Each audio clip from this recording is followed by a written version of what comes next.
nge ndi Habarurema Valens, ndi umubwiriza butumwa bwiza. Uyu munsi tugiye kuganira ibintu bikomeye. Ejo twarebye mu gitabo cya kabiri cy'abami, twarebye gutandukanwa kw'abana b'Imana, maze tureba ukuntu Elisa na Eliya batandukanye.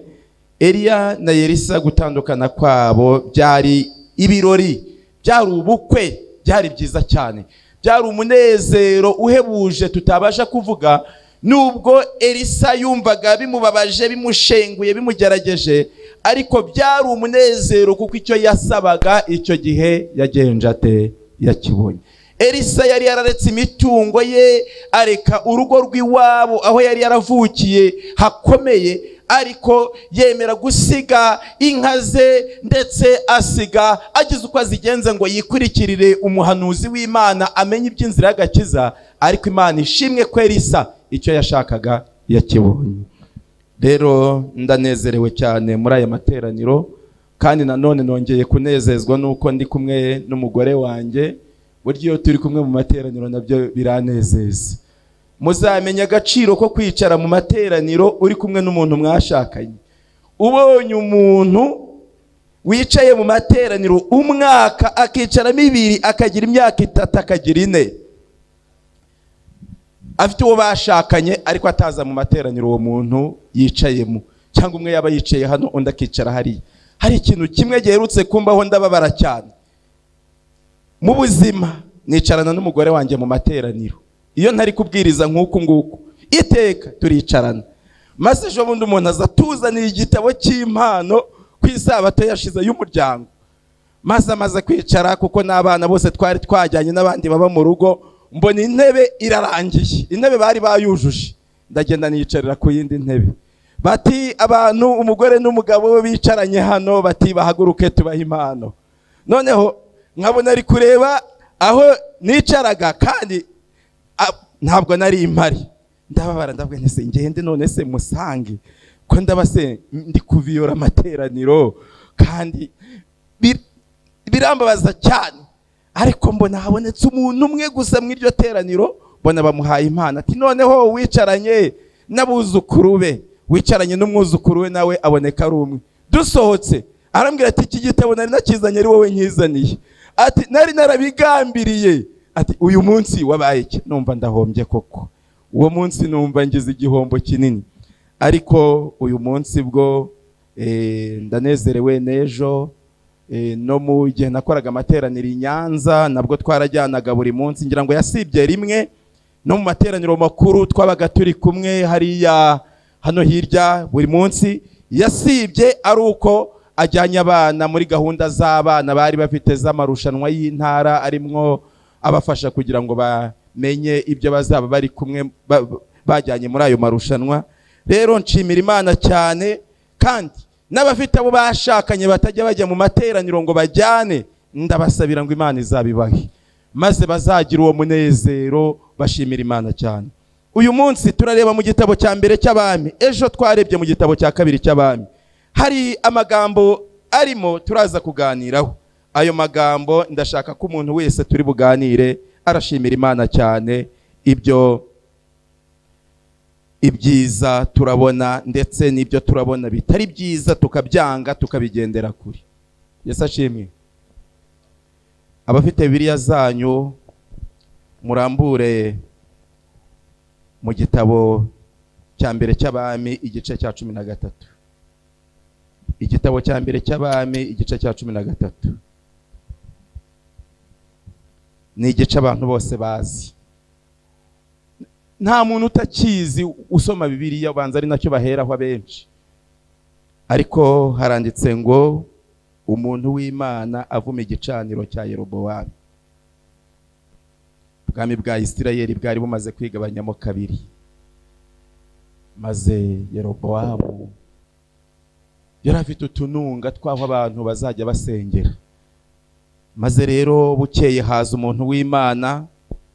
Ndagira ngo aya magambo mwese muze kuyumva, niho tugiye kuganira. Ariko reka twongere ducisha imitima yacu bugufi dusenge. Turagushimye nanone Data, izina ryawe rihimbazwe. Ijambo tugiye kwigira hano utuyobore, uduhe gukorwa ku mutima, kandi uduhe kwihana, kandi uduhe guhinduka, tuzabe mu rurembo rw'ijuru. Tubisabye mu izina rya Yesu, amen.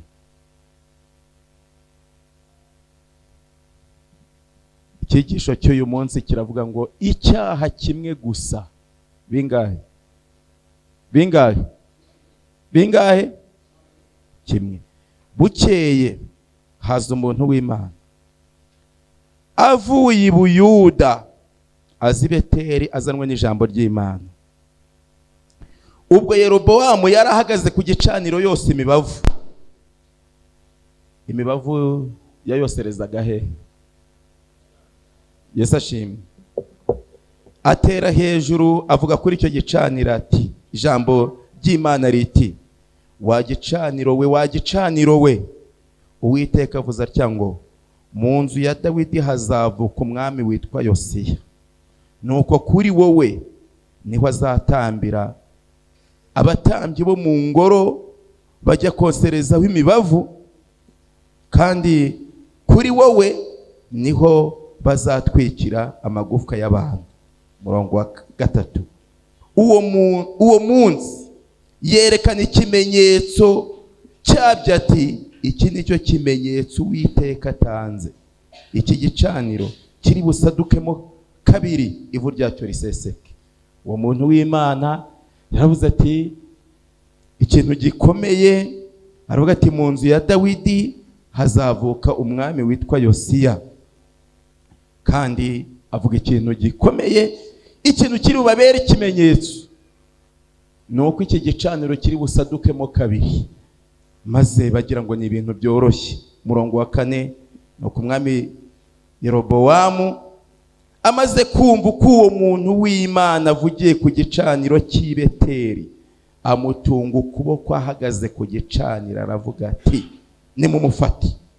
Yamutunze ukuboko umuntu w'Imana, maze Yerobowamu aramwitegereza, ariko Yerobowamu yari yaramaze kugumuka mu nzira y'Imana, ariko n'ubundi ntiyareka ibintu byo gutamba, ariko inzira y'Imana yarayivuyemo. Kandi uwo muntu w'Imana niwe wari Imana niyo yari imutumye, maze umuntu w'Imana ageze kuri icyo gicaniro avugishijwe n'Imana ati, wa gicaniro we kiri busadukemo kabiri. Yerobowamu amwumvise ati, agatinyuka ngo igicaniro cyanjye kiri i Beteli, ejo i Beteli twarahize, kiri busadukemo kabiri. Ahita amutunga urutoki, yarari nk'ahari amutunga ukuboko ati, uriya nimumufate.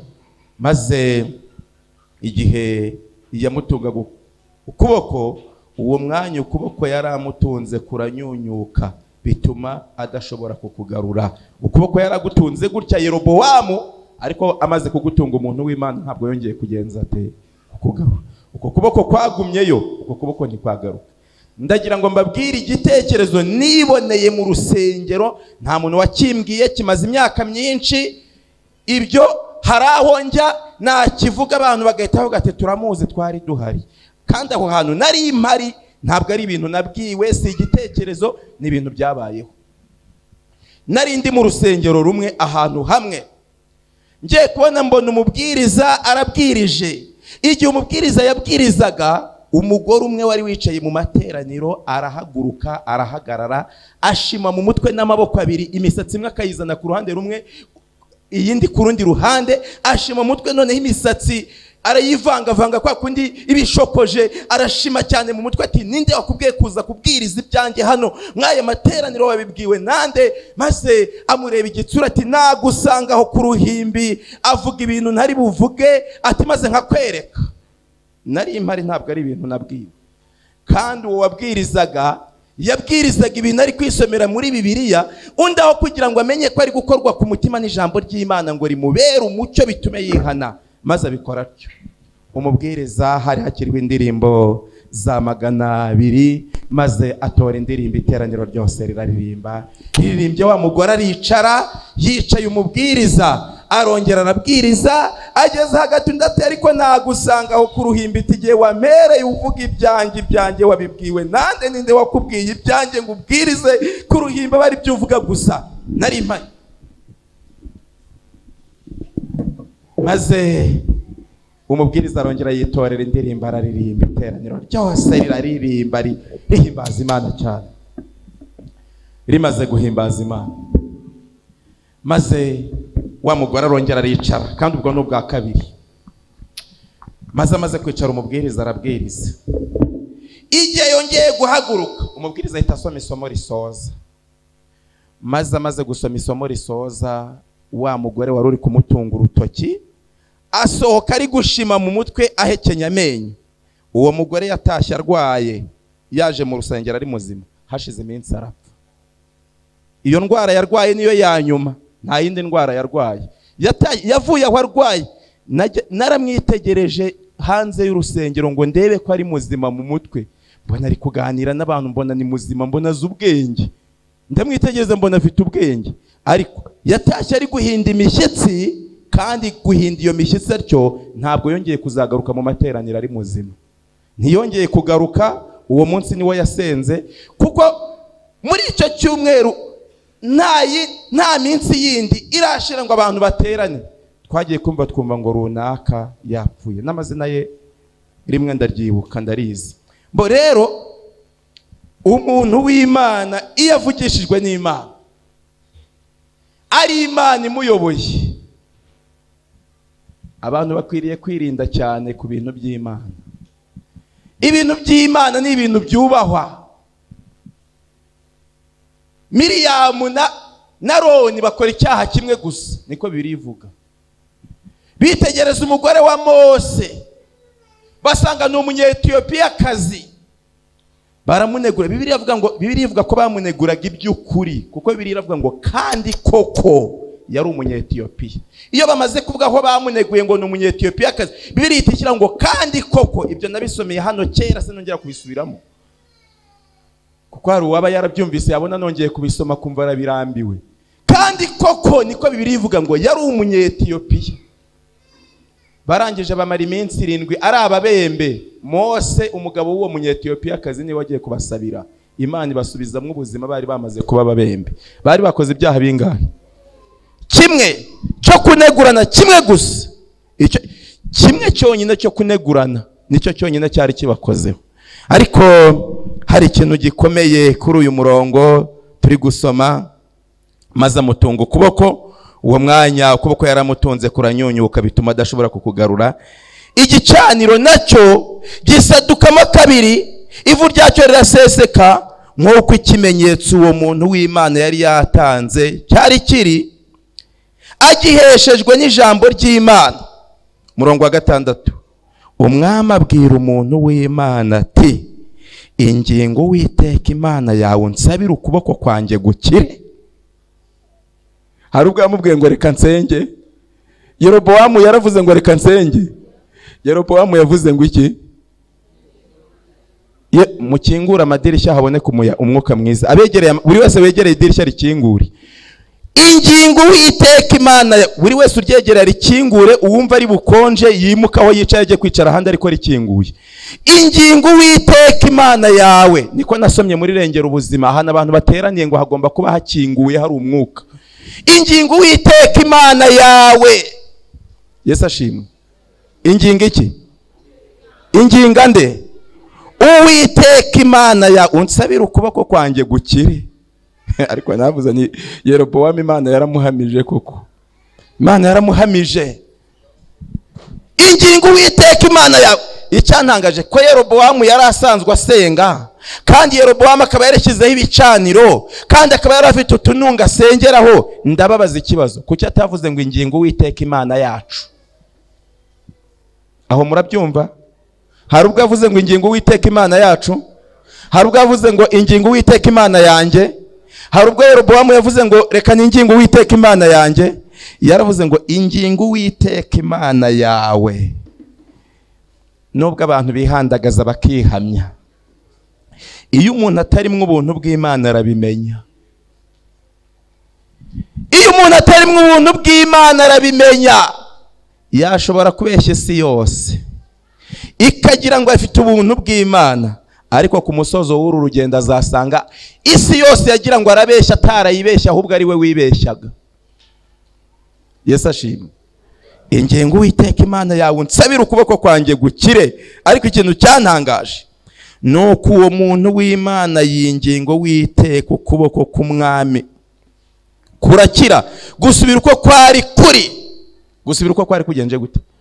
Umuntu w'Imana ntiyavuze ngo reka nkwishyure banza wumve.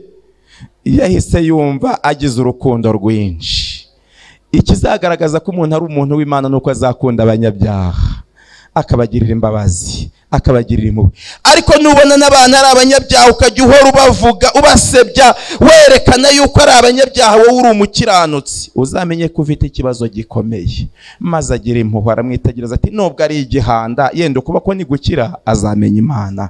Namenya Imana yenda bizamutera kwihana. Maze aramusabira ukuboko kurakira. Yerobowamu abona ukuboko kuragarutse, akuzamuye kuremera, arakuzunguza kuremera, arakwandikisha kuremera. Yerobowamu amenya ko ukuboko gukize. Ariko ntaho muzasoma ngo Yerobowamu amaze kubona ukuboko gukize ahimbaza Imana, yicisha bugufi ku Uwiteka. Icyo yashakaga nuko ukuboko kwe kwakira, ariko kumaze gukira Yerobowamu yakomeje inzira yari arimo, n'ibyo yatekerezaga ntibyahindutse. Bamwe impamvu mubona abantu benshi barara amajoro basenga bashaka ibitangaza, abandi bakirirwa mu nsengero hirya no hino bari gushaka ibitangaza, bavuga ati Imana uzadufashe tubona abagabo, bavuga ati Imana uzadufashe tubona kawunga, uzadufashe tubona akazi, uzadufashe tubona abagore, uzadufashe. Burya iyo babibonye ibyo bashakaga ntabwo bashimira Imana ngo bace bugufi bayihimbaze, kuko icyo bashakaga bari bagenje bate bakibonye. Ariko hariho umugabo witwa Yakobo, we yasenze ari gusaba Imana umugisha. Igihe umugisha yari awubonye ntabwo yongeye kwirirwa agira ikindi kintu, yakomeje kugendera mu cy'Imana yari yaramubwiye, yigumira mu murongo kugeza ku saziro ye, maze akomeza kwibanira n'Imana. Rero ndagira ngo mbabwire abasenga basaba ibitangaza ngo ibitangaza mu bireke, kuko ntaho Imana yigeze isezeranira abantu ko izabaha ibitangaza. Imana yasezeraniye abana bayo ko izabaha umwuka wera. Abasaba umwuka wera bazamubona, kandi umwuka wera azabagirira umumaro, azabakorera ibyo batari kuzashobora mu buzima. Hari n'ikigeragezo gikomeye kizabaho tuzaniga, ariko icyo kigeragezo bazagitsinda, kuko bazaba bari baramenye gusaba mbere bagasaba umwuka wera. Maze rero hano hari ikintu gikomeye. Uwo muntu ku murongo wa 7, umwami abwira uwo muntu w'Imana ati ngwino tujyane mu rugo uruhuke kandi nkugororere. Nimunyumvire Yerobowamu ukuntu yari afunze mu mutwe, hari haramaze gufunga. Maze Yerobowamu aho kugira ngo avuge ati reka dupfukame imbere y'Imana tuyishime, ahita amubwira ati ngwino tujyane iwanjye nkugororere, uryame uruhuke. Umuntu w'Imana yaramubwiye ngo arananiwe. Hari ubwo yaramubwiye ngo arananiwe se? Hari ubwo se yaramubwiye ngo ashaka ingororano kandi nkugororere? Ariko mbi ikintu cyantangaje, umurongo wa 8, uwo muntu w'Imana abwira umwami ati naho wampa igice cya 2 cy'ibintu byo mu nzu yawe, ntabwo twajyana iwawe. Sindiri no kandi simpanywa n'amazi, kuko ariko ijambo ry'Uwiteka ryanyihanangirije ngo ntugire icyo urya, ntunwe n'amazi, kandi ntusubize inzira yakuzanye. Nuko aragenda asubira indi nzira, ntiyasubiza inzira yamuzanye, ajya i Beteli. Yesu ashimwe. Umuntu w'Imana aragenda, kuko yari umuntu w'iki? W'Imana. Yumvira Imana cyane, Imana ihabwa icyubahiro. Ko Imana ifite abantu bayumvira, kandi bakaba bakwemera no gupfa, bakwemera gusonza, bakwemera kugira inzara, ariko ijambo Imana yavuze bakarishikamamo. Imana ihabwa icyubahiro. Ariko ikintu gikomeye ngira ngo mbabwire, agakiza k'uyu munsi ntabwo ari ingwate y'ejo, kuko ushobora kuba ufite agakiza uyu munsi, ejo agakiza kakagucika. Iyo kagucitse abakubona bagira ngo uracyagafite, kandi karamaze kugucika. Niko byagendekeye Sawuli. Sawuli yamaze imyaka 2 yonyine ari umuntu w'Imana, amara 38 ayobora ingoma ya Isirayeli n'iya Yuda. Ibiba 40, iyo myaka yose ayimara ari umukozi wa shitani, ariko abantu bamwe batabizi bagira ngo ni umuntu w'Imana, kuko impano yo kwihana yari yaramaze kuyinyagwa, maze asigara ku isi atagifite impano yo kugenza gute, yo kwihana. Kwihana mu kugana Yesu haravuga ngo ni impano, ariko hari ikintu gikomeye. Maze rero ku gice cya 13 turi gusoma habaho umurongo wa 11. Ngiye kubasomera noneho umuntu w'Imana wakoze amahano. Umuhanuzi utumviye itegeko ry'Imana yishwe n'intare. Yishwe n'iki? Azira ko atumviye iki? Itegeko ry'Imana. Niko handitse, azira ko atumviye itegeko ry'Imana. Ubundi amategeko y'Imana ni 10. Amategeko y'Imana 10, buri tegeko ryose rigiye rigira imirongo myinshi cyane n'ubusobanuro burebure, kuko hari igihe abantu basoma ngo kwiba babona nk'igisambo kibye ibintu cyacukuye inzu, undi yatoye amafaranga y'umuntu kandi areba uwayataye ntamuhamagare ngo ayajyane, ataya n'imanu Imana impaye, kandi uwayataye yamurebaga ntamuha amafaranga ye, uwo nawe ni umujura. Ariko hano hariho umuhanuzi wari umuhanuzi w'Imana ariko yica itegeko ry'Imana. Mbese umuntu yaba umuhanuzi ari umupagane? Yego oya. Yaba umuhanuzi w'Imana atari umuhanuzi w'icyitiriro ari umupagane? Yego oya. Yaba umuhanuzi w'Imana ari umupagane? Niki umuhanuzi w'Imana bari umuntu w'iki? Icyo gihe hariho umuhanuzi w'umusazi Beteri. Kandi Beteri niho Aburahamu yashinze urutambiro rwa mbere maze yambarizaho Uwiteka, maze ashimira Imana cyane. Ibeteraho Yakobo yahagiriye ibihe byiza n'Imana, kandi Yakobo yaje kuzahubaka urusengero. Ibeteraho hari haragize umugisha mwinshi. Ntabwo njya kwirirwa mbisubiramo iby'Ibeteri, ejo twarabyiza tunabisoma, uyu munsi ndavuga ibi ngibi. Icyo gihe hariho umuhanuzi w'umusazi Beteri. Umwe wo mu bahungu baraza murondorera iby'uwo muntu w'Imana yakoreye Beteri uwo munsi. Ibyo bintu byabereye mu ruhame, ntabwo ari ibintu byo kuvuma igicaniro cya Yerobowamu, ntabwo ari ibintu byabayeho ngo bibe ngo agende bikorere mu nzu. Byabaye ku mugaragaro, nk'uko ahantu haba ari mu kibuga cyangwa ari ahantu ku rusengero runini habereye amateraniro, abantu bose bakaza, maze bagasanga hari umuntu uri gukora ibintu ijambo ry'Imana ritamutegetse, uwo ijambo ry'Imana ritumye akavuga ibintu bizima uko ibintu biri bugende. Maze rero bavuga n'amagambo yabwiye umwami yari Yerobowamu, bayabwira se arababaza ati aciye mu yihe nzira? Kandi abahungu be bari babonye inzira umuntu w'Imana waturutse i Buyuda yaciyemo. Uwo muntu w'Imana amaze gukiza ukuboko kwa Yerobowamu, inzira yaciyemo ataha, abahungu b'uwo musaza w'umuhanuzi bari bagenje bate? Bayibonye. Kandi uwo muhanuzi Bibiliya yavuze ngo yari umuhanuzi w'iki? Uyu muhanuzi wari ufite abahungu bari mu materaniro, umuntu w'Imana akora igitangaza. Uyu muhanuzi yari iki? Turasomye ngo yari umuhanuzi w'umuki yemwe, w'umusaza. Yarashaje. Ariko ikintu cyantangaje, umuntu w'Imana azi Beteri, abahungu b'uwo musaza bari bahari, ariko uyu musaza wari umuhanuzi ntabwo yari ahari. Yesu ashimwe. Umusaza wari umuhanuzi ntiyari ahari. Amagambo nisomeye aravuga ngo uyu muhanuzi w'umusaza yari yaraguye. Nta muntu wabimbwiye n'ibyo nasomye. Yari yaraguye. Ariko kuko yari yaraguye, yarahoze ari umuhanuzi, yakomezaga kwiyumvamo ubuhanuzi. Kandi yari yaragenje ate? Ariko nta na rimwe yigeze yiyumvamo ko yaguye. Nicyo cyaha gikomeye kurusha ibindi. Ni nacyo cyaha cyitwa gutuka umwuka wera. Iyo umuntu yaguye akagera ubwo anangirwa umutima, ntamenye ko yaguye ataranangirwa kugeza ubwo azinangira umutima ubwe, biba ari ikintu gikomeye. Yesu ashimwe. Maze uyu muhanuzi w'umusaza yumvise ko umuntu w'Imana anyuze iyindi nzira, kandi yumva ko Imana yamubujije kurira aho hantu, ikamubuza kuhanywera. Maze umurongo wa 13 sabwira abahungu bati nimunkira amatandiko ku ndogobe, nuko bashyira amatandiko ku ndogobe ayigendaho. Umurongo wa 14 akurikira uwo muntu w'Imana, musanga aho yari yicaye munsi y'igiti cy'umwera, aramubaza ati mbese ni wowe wa muntu w'Imana waturutse i Buyuda? Nawe ati ni njye. Yesu ashimwe. maze araza akinagira n'ifarashi, abahungu be bamaze gushyira amatandiko, araza ifarashi ikinagira, maze ageze munsi y'igiti cy'umwera ahabona umuntu w'Imana wicaye ananiwe, yari yanashonje. Ikigeragezo gikomeye cyatsinze Adamu na Eva batashonje, cyari ikigeragezo cy'inda kandi kibatsinda bafite ibyo kurya. Noneho uyu musaza we yari anashonje, ariko Imana yari yaramubujije kugira icyo arira aho hantu no kugira icyo ahanywera. Maze umuhanuzi w'umusaza wahoze ari umuhanuzi ariko akaba yaraguye, maze araza aramusanga, aramubwira ati ni wowe muntu w'Imana waturutse i Buyuda wari watumye i Beteli? Undi ati ni njyewe. Maze mwumve ikintu gikomeye cyabereye kuri uyu murongo.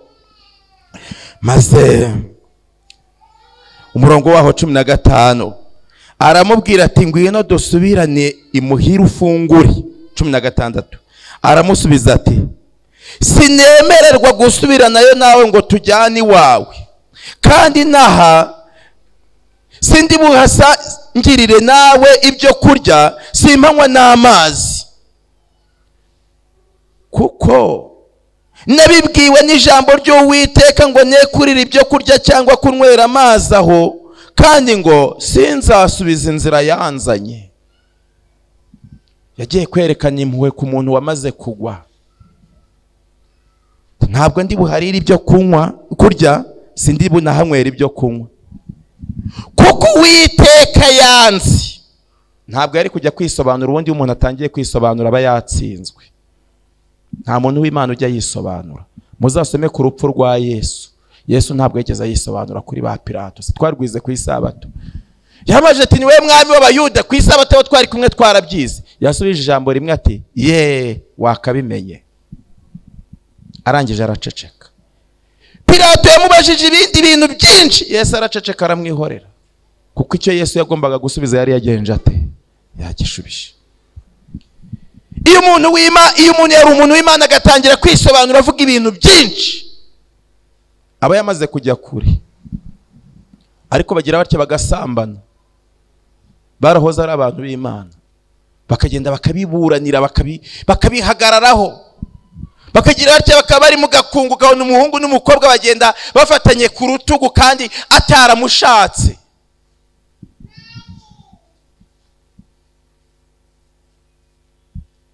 Hari abahungu hano bafite akaboko gahora karehareha gukora ku bakobwa. None hari n'abakobwa nabo b'uyu mujyi baba bazi gutereka amabere. Noneho bamureba bamusekera, n'umuhungu nawe yarambura akaboko yamukoraho, bose bakumva barishimye. Burya barya abakobwa bambara ingutiya zireshya n'iri kote kandi zisatuye nk'uko iri kote ryanjye risatuye inyuma. Nibahura n'aba bahungu bambara ipantaro zifite imifuka igera mu ntege, bazabereka uko bameze. Maze ikintu gikomeye, ariko uyu we yari yaramaze kugwa. Umuntu atangira kugwa buhoro buhoro, ntabwo umuntu agwa ngo bajye kubona babone yarambara uwo mwanya, ahubwo atangira buhoro buhoro kugeza ubwo none hazagera hakagwa burundu. Uyu wari waraguye, yari umuhanuzi w'umusaza, ariko burya biragoye kugira ngo ubwire umuntu ushaje ko yaguye.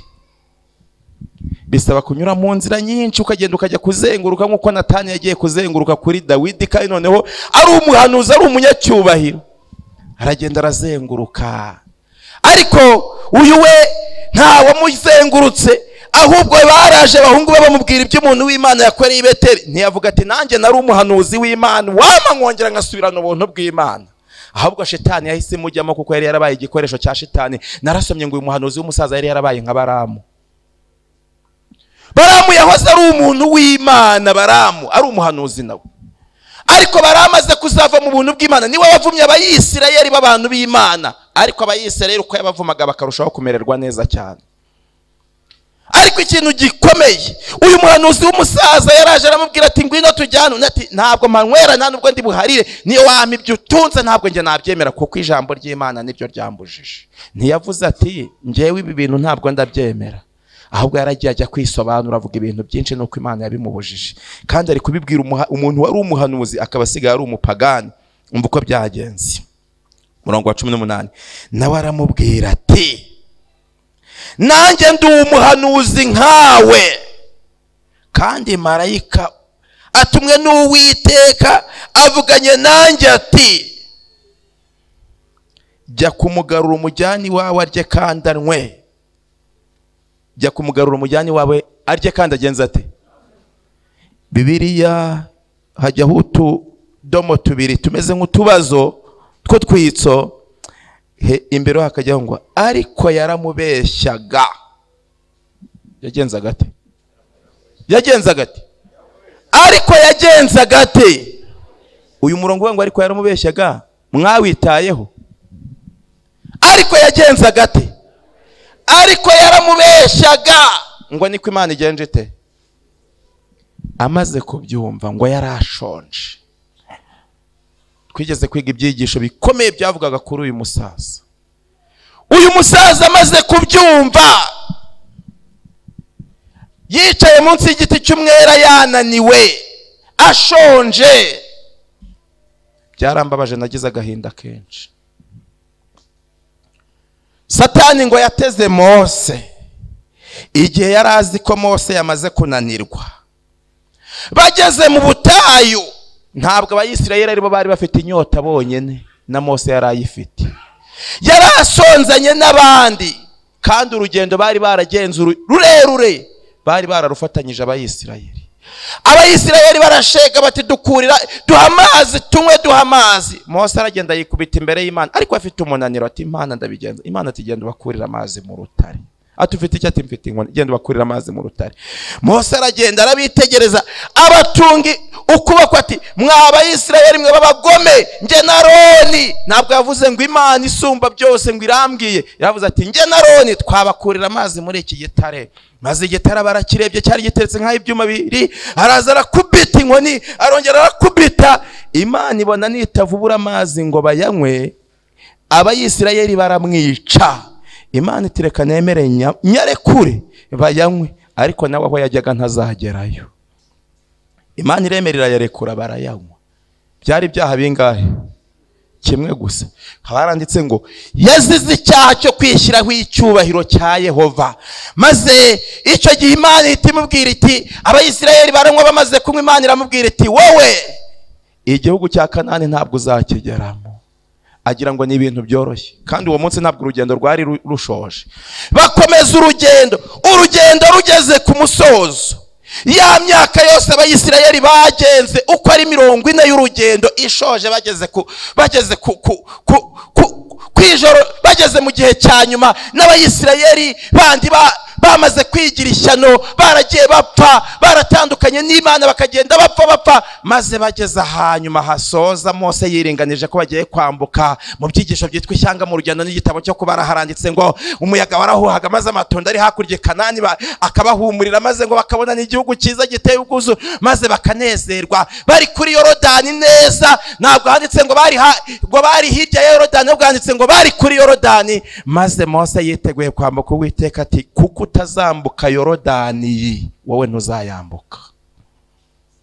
Uzazamuka ujye mu mpinga ya Pisiga, witegereza umusozi wa ujye mu mpinga ya Nebo. Uzazamuka umusozi wa Nebo ujye mu mpinga ya Pisiga, witegereza igihugu cy'Ikanani wari ugiyemo harebesha amaso gusa, kuko utazambuka Yorodani. Ntabwo Imana yigeze ivuga ngo kuko utazambuka Yorodani iriya. Sinjya kubisubiramo, nzi ko nagiye mbibwiriza ahantu henshi, hataba hari uwabyumvise akumva ari kubyumva yabirambiwe. Uba bamwe iyo ari kujya yumva ikintu akumva n'umunini, wowe yacyumvanye akumva yongera akikumvanye, yumva yagihazi.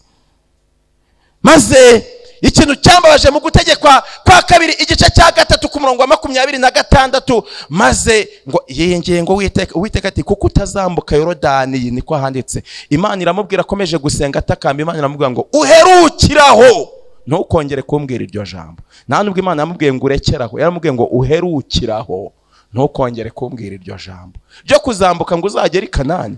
Uzasenga ibindi, ntuzongere gusengera kugera i Kanani. Uwo mwanya yumva ibintu birakomeye. Maze Mose amenya ko icyaha kimwe mu myaka 40 aricyo kimutandukanije n'Imana. Mu gihe Aroni we hari ikintu gikomeye byari bibaye bitatu, kuko Aroni we hari ibindi yari yarakoze. Yari yaracuze inka maze barayisenga. Mbese umwuka w'abahanuzi uvuga ko byari bitatu yari yarakoze. Ariko ikintu gitangaje kuri Mose, Mose nibwo bwa mbere yarakoze ikizira abantu batigeze bakora. Kuba yaritegereje abayisirayeli akarakara maze akishyiraho icyubahiro cy'Imana ati twabakurira amazi muri iki gitare, kandi icyo gitare cyari Kristo. Maze abayisirayeli baragotomera baranywa batazi byari byo bagira ngo ni amazi asanzwe, kandi icyo gitare cyari Kristo. Niko handitse, Bibiliya niko ivuga mu rwandiko rwa mbere rw'Abikora n'igice cya 10 ku murongo wa 4 haranditse ngo kandi icyo gitare cyari Kristo.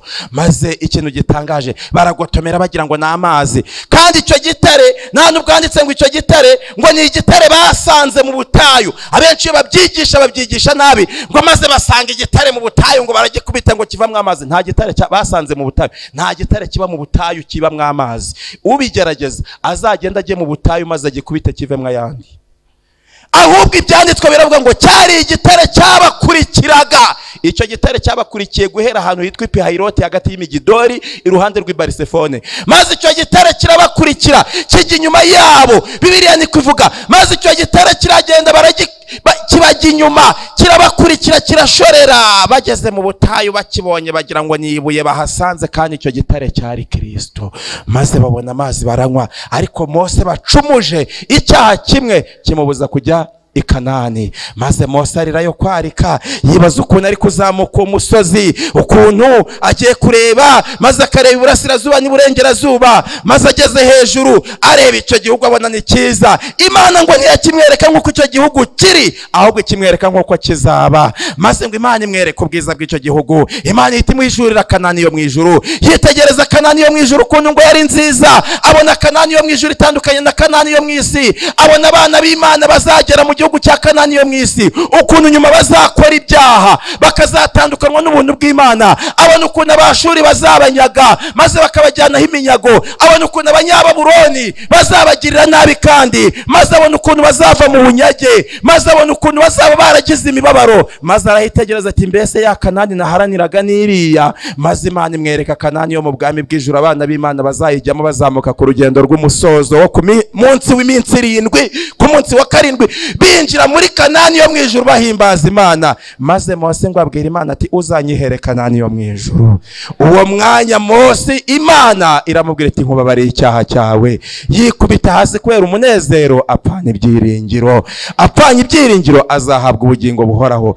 Icyaha mu buzima bwe yarakoze cyari icyo kuva atangira urugendo, ariko Aroni wari waragiye ateshuka agwa. Aroni yari yarakoze ibizira. Yari icyambere, yari yarabaye umuneguranyi, akajya negura abagore b'abandi. Yari yaraneguye umugore wa Mose, kandi cyari icyaha cyamusebeje kikamumaza iminsi 7 ari inyuma y'amahema yarabembye. Kandi ikindi yari yaracuze inka maze barayisenga. Abantu bayisengaga, abagore bazanye amazahabu bambaraga ku matwi n'ahandi bazana amazahabu maze barayicura inka barayisenga, bati wanka uri Imana, niwe watwambukije inyanja itukura, niwe watugejeje ahangaha.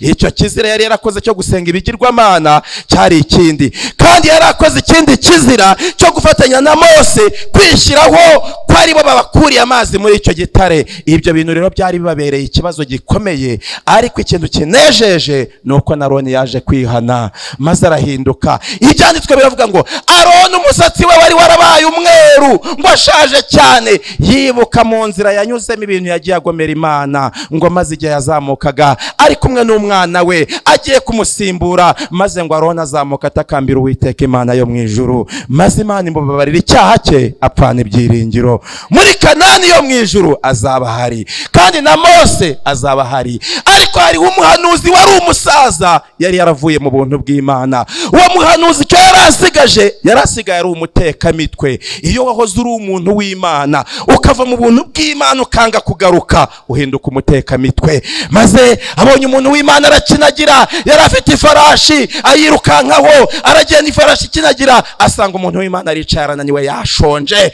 Maze aramwitegereza ati Imana irambwiye ngo ngwino ujye iwanjye maze urye kandi unywe. Bibiliya iravuga ngo ariko yagenzaga ate? Yaramubeshyaga. Nicyo gituma bari abantu bo muri ariya madini, izi za miracle church, ariya madini y'ibitangaza, birirwa bashuka abantu. Ugasanga umuntu wize ijambo ry'Imana warisobanukiwe asobanukiwe, araba yari yaramenye Yesu ariko agasengera hano yarangiza akajya no gusengera muri iriya myuka. Iriya ni imyuka y'abadayimoni, ntabwo ari umwuka w'Imana, ni imyuka y'abadayimoni ngo ibahururiza kugira ngo bakore ibitangaza byo mu isi.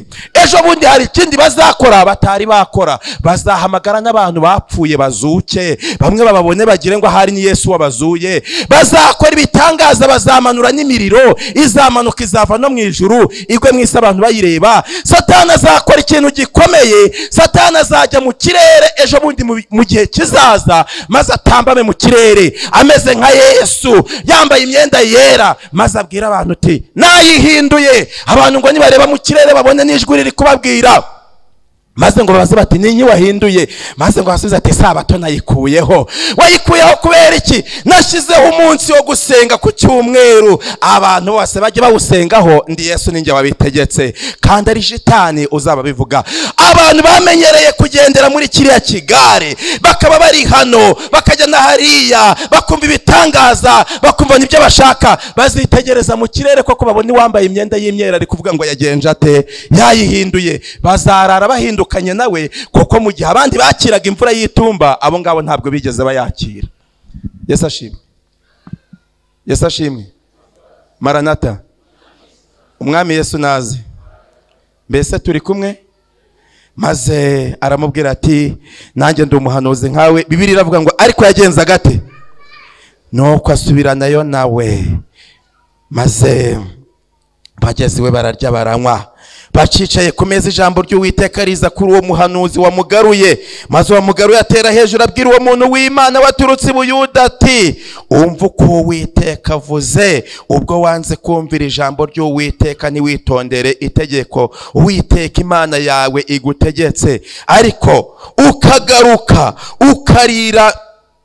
ukarira aho yakubujije kandi ukahanywera kandi yarabikubujije, nuko rero umurambo wawe ntuzagira mu gituro cya basogokuruza. Nuko uwo muhanuzi bagaruye amaze kurya no kunywa, wa wundi wamugaruraga amushyirira amatandiko ku ndogobe, aragenda ahura n'intare iramwica. Intumbi ye irambarara mu nzira, indogobe iyihagarara iruhande, intare nayo ihagarara iruhande rw'intumbi. Nuko abantu bahanyuze babona ya ntumbi irambaraye mu nzira, babibwira abo mu mudugudu aho uwo muhanuzi w'umusaza yabaga. Uwo muhanuzi wamugaruriye mu nzira abyumvise aravuga ati yo, ni wa muntu w'Imana utumviye ijambo ry'Uwiteka, nicyo gitumye Uwiteka mugabiza intare iramutanyagurira mwica nk'uko Uwiteka yari yamubwiye. Ahera ko abwira abagaragu bati nimunshyire amatandiko ku ndogobe. Nuko bayashyiraho, aragenda asanga intumbi aho yari irambaraye mu nzira, indogobe n'intare bihagaze iruhande rw'intumbi, ariko intare yari itariye intumbi kandi itahakuye indogobe. Uwo muhanuzi aterura intumbi y'umuntu w'Imana ayishyira ku ndogobe, ayisubira nayo. Maze uwo muhanuzi w'umusaza asubira mu mudugudu w'iwabo, aramuririra aramuhamba. Murongo wa 30, iyo ntumbi ayihamba mu mva ye yicukuriye. Baramuririra bati ni ishyano mwene data. Murongo wa 31, nuko amaze kumuhamba abwira abahungu bati nimara gupfa muzampambe muri kiriya gituro umuntu w'Imana hambwemo, amagufwa yanjye muzayarambike iruhande rwaye. Nuko ijambo ry'Uwiteka yavugiye ku gicaniro cy'i Beteli atera hejuru no ku ngoro zose ziri mu midugudu n'i Samariya rizasohora rwose. Maze hanyuma y'ibyo nabwo Yerobowamu ntiyahindukira ngo areke inzira ze mbi, ahubwo arongera atoranya mu bantu bandi bose abagira abatambyi bo mu ngoro zo kutununga. Maze uwabishakaga wese yaramwezaga kugira ngo habeho abatambyi bo muri izo ngoro. Murongo wa 34, nuko icyo kibera inzu ya Yerobowamu ikigusha gituma icibwa irimburwa ku isi. Inzu ya Yerobowamu yagize ikigusha gikomeye, maze igira ikibazo cyo gucibwa. Inzu ya Yerobowamu yose irimburwa ku isi. Ariko ikibabaje, Yerobowamu amaze no kumva ibyabaye kuri uwo muhanuzi w'Imana ndetse no kuri uwo musaza, ntabwo Yerobowamu yigeze ahindukira ngo yihane. Nubwo abantu bakumva iby'abaguye bagacirwaho iteka bagapfa, ariko bakaba bate imitima yabo idasusurukwa n'ubuntu bw'Imana, kwihana birabananira. N'ubu tumaze gusoma iby'uyu muhanuzi w'umusaza wari waraguye akajya kuyobya umuntu, ubu harimo abatabyumvise. N'ubu tumaze gusoma iby'umuntu w'Imana wishe itegeko rimwe, Imana yamubujije gusubiraho ngo ajye kurya, yarangiza agasubira akagenda akarya, ibyo bintu bikamukoraho. Uyu munsi wa none hariho utabyumvise yicaye aha, ariko ndashimira Imana ko bitabura ubyumva. Maze hari ikintu gikomeye rero, Yerobowamu ntabwo kuba ukuboko kwe kwaragarutse byatumye yubaha Imana, ahubwo yaragiye atoranya abantu bo kujya kutununga. Uyu munsi hariho utununga twinshi dukomeye nshuti yanjye, uyu munsi hariho utununga twinshi, kandi abantu benshi utwo tununga turabanezeza cyane, bakagira ngo utwo tununga tuzababyarira umunezero, ariko ku musozo bazasanga icyo utwo tununga tuzabakorera ari uko bazamera nk'uko Yerobowamu yabaye. Yerobowamu nyuma y'igihe gito yaje kuzarwaza umwana we. Yerobowamu amaze kurwaza umwana we, maze abwira umugore we ati, genda ujye ku muhanuzi w'Imana, dore hari umuntu nzi w'umuhanuzi w'Imana, ariko ugende wiyoberanyije batamenya ko uri umugore wanjye. Maze agenda yiyoberanyije, maze ageze kuri iyo nzu y'umuhanuzi w'Imana, umwuka w'Imana ahita aza kuri uwo muhanuzi ati, umugore wa Yerobowamu araje kandi yiyoberanyije, nazo uhita umusuhuza umubwire yuko wamumenye, kandi umuhanurire yuko inzu ye yose izashira bitewe nuko banze kumvira ijambo ry'Imana. Inzu ya Yerobowamu rero yaje kuzashira izira yuko itumviye ijambo ry'Imana. Kandi ikintu kibabaje gikomeye nuko umuntu wari umuhanuzi w'Imana wambabaje yari yarakomeje guhagarara mu buntu bw'Imana, ariko nyuma ikintu cyo kurya gikomeje kumuvugirwa mu matwi, aza kugwa. Bamwe bahoze ari abantu b'Imana, ariko ikintu cyo kurya baza gutekereza batese abana bacu baziga bate, twebwe tuzabona ibyo kurya dute. Bava mu buntu bw'Imana buhoro buhoro. Birashoboka yuko hariho bamwe mu bahoze ari abantu b'Imana kera bagikennye bacyoroheje, batangiraga isabato ku gihe, ariko uko ubutunzi bwagiye uko ibyo kurya byagiye birushaho kugwira, niko abo bantu bagezaho gutangira isabato ku gihe birabananira. Amasaha yo kuzinduka mu gitondo ngo basenge, birashoboka ko ayo masaha yari ay'ukuri, ariko ko ibyo kurya bagiye birushaho kuboneka, bo bakagira ngo niko bari kubibura, niko bagiye bakererwa kuza mu materaniro. Uwahageraga saa 2 akahagera saa 4, uwatangiraga isabato izuba rirenze akayitangira saa 1 cyangwa nabwo ntayitangire. Ariko ndagira ngo mbabwire igikomeye, Yesu agiye kugaruka. Abamaze kubasomera, uretse Mose ndetse na Aroni bihanye bakazahabwa ubugingo buhoraho, ariko uyu muhanuzi w'umusaza ndetse n'uyu muhanuzi wundi wari umushutse, abangaba bishe itegeko ry'Imana barapfa, kandi iherezo ryabo rizaba ribi cyane. Reka mbasomere isomo risoza, maze iryo somo ari ryo umuntu wese yumva. 14 ibyahishuwe, maze mwumva ikintu Uwiteka adushakaho. Umurongo wa 13, 14 umurongo wa 13. Ibyahishuwe 14 umurongo wa 13 haranditse ngo, isomo nakunze cyane. Numva ijwi rivugira mu ijuru rimbwira riti, andika uti, uhereye none hahirwa abapfa bapfira mu mwami wacu. Umwuka nawe aravuga ati, ye, ngo baruhuke imihati yabo, kuko imirimo yabo ijyanye nabo ibakurikiye. Gupfa k'umuntu w'Imana ntabwo ari bibi, kuko umwuka ngo ahita avuga ngo ye. Iyo avuze ngo ye, ababishimye cyane, ngo agahita avuga ngo baruhuke imiruho n'imihati.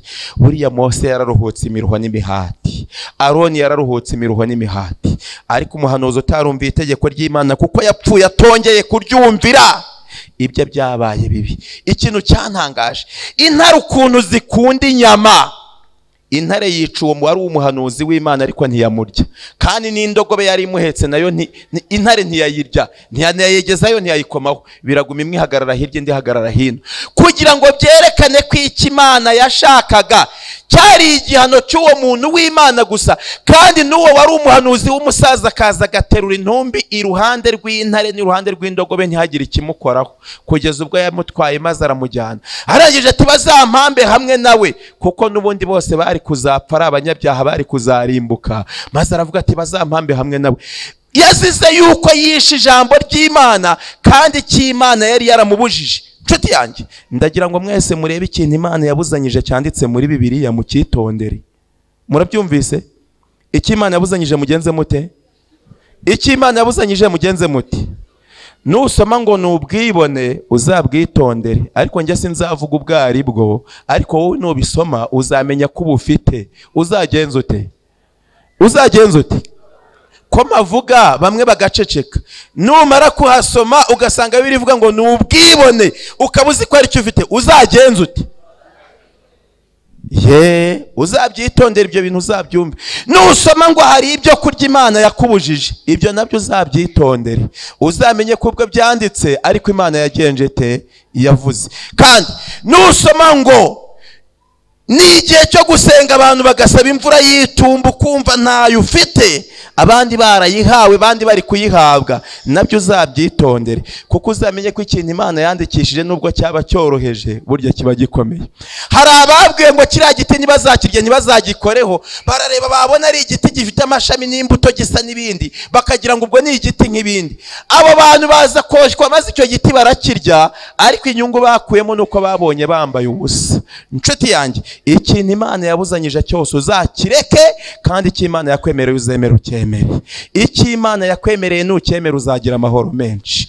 Kandi nubwo habaho gupfa, hahirwa bapfa bapfira mu Mwami.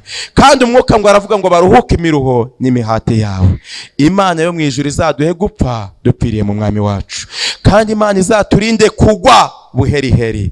Birashoboka ko umuntu yagwa koko, kuko urugendo rujya mu ijuru rufite amakorosi menshi. Abagenda mu muhanda murabizi, hari igihe nigeze kugenda umuhanda ndenga ahantu nari ngiye gatatu, byambayeho nka gatatu, nongenda ndi gutekereza ibindi bintu, maze ngeze ahantu nari ngeze haba 10, ngeze ku muhanda ujyayo umuhanda ndawurenga, kandi umuhanda nkurenze ndongera ngaruka inyuma, ngarutse inyuma nabwo ngaruka ndi gutekereza ibindi, wa muhanda nanone ndongera ndawurenga. Kizo ndatekereza ariko aho ntabwo naba nasaze simbimenye, ndahagara ngo ntekereze neza, noneho ntekereje neza mbona umuhanda ndawurebye ndawumenye. Rero hari igihe urugendo rujya mu ijuru narwo rufite amakorosi, hari igihe ugira gutya wagiye gukata ikorosi, abatwara ibinyabiziga ukabona ugiye munsi y'umuhanda cyangwa ukabona urenze ibara ry'umukono wawe bitewe n'umuvuduko mwinshi wari ugenje ute wari ufite. Nshuti yanjye, urugendo rujya mu ijuru birashoboka ko umuntu yagwa koko, ariko ikibi ni ukugwa burundu. Iyo uguye ukamenya ko waguye ukiyegurira Imana, Yesu abarambuye ibiganza arakubwira ngo nawe ibyaha byawe byatukura tukutuku ndabihindura umweru, kandi arakubwira ngo nawe ibyaha byawe byaba nk'umuhemba ndabyeza bise na sheregi. Yesu ubwo ashaka kutweza ahabwa icyubahiro. Reka tumusange azadukuraho gukiranirwa. Indirimbo twatangije 65 iravuga ngo nimenya kumwiringira sinzaba ngicumura. Imana nitumenya kuyiringira ntituzongera gucumura. Yesu aduhire mu izina rya Yesu.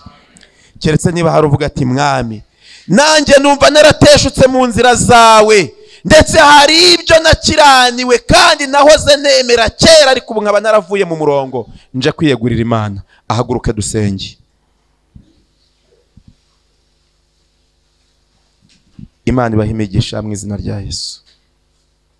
Imana ibahe imigisha. Imana ibahe imigisha cyane.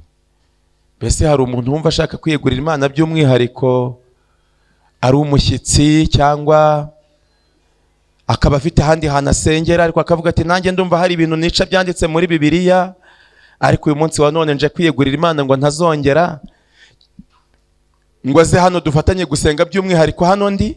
Cyangwa se akaba ari undi muntu uvuga ati Mwami, nahoze nsenga ariko naraguye, sinshaka kuzaba nk'umuhanuzi utarumviye itegeko ry'Imana, nje kuryumvira ngaruke maze mpindukirira Imana mere nka Mose, nanjye nzahabwa ubugingo. niba hari nabanguke dusenge. Nazi Yesu aragushaka, nazi ndi umudendezo, nta gahato mbashyiraho. Uwumva avuga ati mwami ninjye naraguye, ariko uyu munsi nje kukwiyegurira, nabanguke. Kandi ntugishe inama, ngwino dufatanye gusenga by'umwihariko. Ngwino dufatanye gusenga. Indirimbo 65 niyo turaba turi kuririmba. Nkunda kwiringira Yesu nkajya mwumvira rwose. Uwumva ari wiryo jambo ry'Imana rireba kandi akumva iyo ndirimbo imufasha, azbanguka zano dusenge. Iyo ndirimbo nirangira turasenga isengesho risoza. Nkunda kwiringira Yesu, ndayikunda cyane, maze nkajya mwumvira.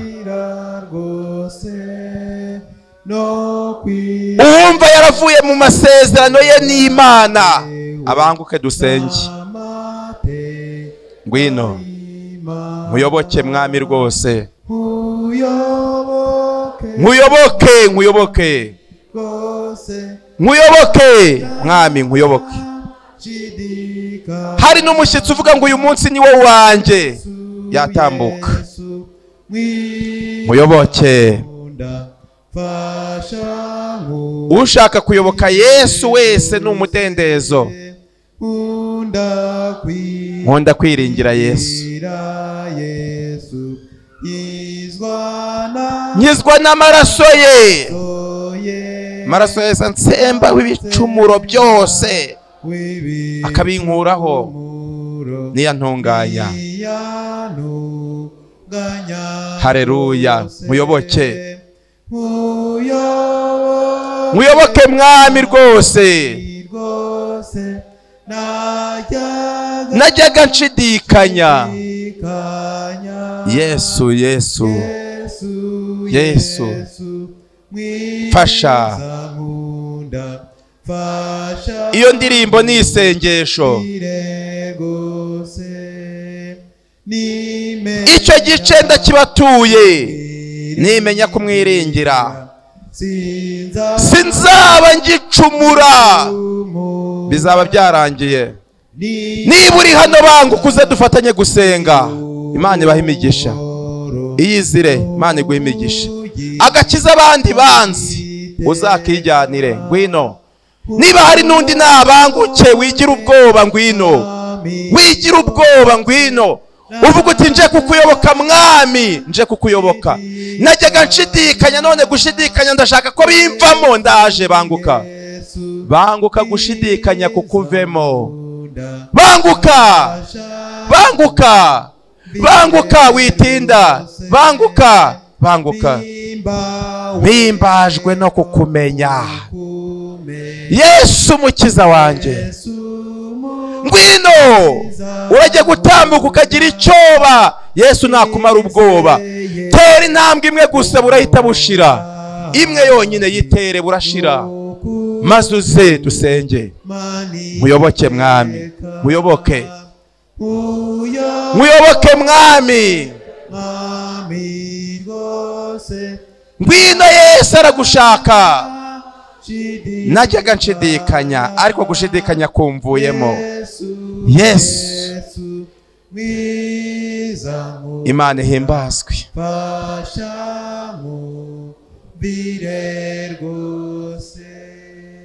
Amena. Reka dupfukame dusenge. Turagushimye Data, uri Data wa twese. Uri Imana isumba byose. Uri Imana itarondorwa. Uri Imana ikiza. Uhabwa icyubahiro. Twumvise ijambo ryawe, none dufashe umwanya wo guhitamo. Uduhe guhitamo neza, kandi uzaduha amaherezo meza mwami. Igihe tuzasinzira, uzaduhe kuzasinzira mu mwami. Kandi uramutse uje vuba ugasanga turi bazima, uzaduhe kuzasangwa twuzuye umwuka wera, maze tuzabe twaranesheje ikibi, twambaye gukiranuka nk'icyuma gikingira igituza, kandi twambaye agakiza nk'ingofero, maze tuzabane nawe. Uyu mwana wawe witanze akazana imbere tukaba dupfukamanye muri iri teraniro, umuha imigisha. kandi ubwo dupfukamanye nawe uduhe kuzabana mu rurembo rw'ijuru, kandi iri teraniro ryose turi kumwe hano uduhe kuzaririmba ku ndirimbo z'abacunguwe.